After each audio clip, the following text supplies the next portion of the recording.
As a die-hard Steelers hater, it was painful to learn they had advanced past the Cincinnati Bengals in the 2016 NFL playoffs, even in the middle of my almost total disinterest in football.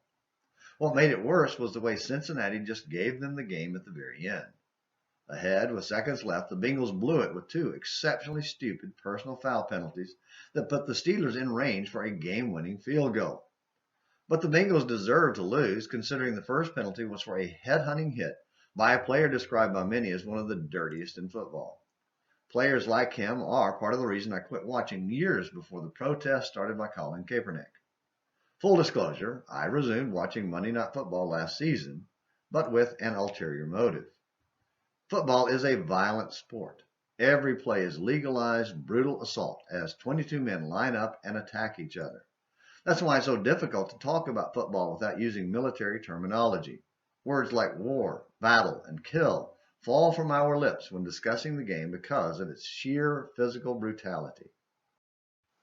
The self-defeating head-hunting action of the Bengals player serves to illustrate an event in the history of Judah. As noted yesterday, when Jehoram became king in Jerusalem, he played dirty and became a literal headhunter by killing all his brothers and anyone who might oppose him. 2 Chronicles 21, verse 4. Foolishly, he bought into the paganism of his wife, and like his in-laws, Ahab and Jezebel, believed literal headhunting that took out his own family and teammates would establish his authority and preserve his rule. It had the opposite effect. Instead of establishing a lengthy rule and impressing legacy, it led to his downfall.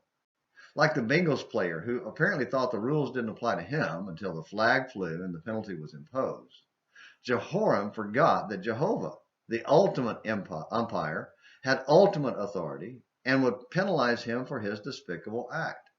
In Jehoram's case, he lost his family and his life. 2 Chronicles 21, verses 12 through 20. Verse 19 says, he died in great pain. And verse 20 added, he departed with no one's regret. Well, the Bengals departed with my regret because it meant the Steelers continued.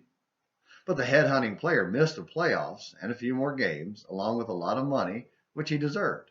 But hopefully he learned to play by the rules before it was too late. Jehoram was removed from the playing field of life through a horrifically painful death. Our penalty will be even worse unless we learn this important lesson.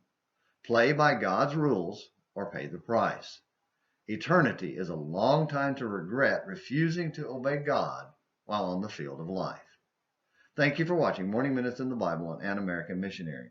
Until next time, this is James McClenny hoping you have a great day.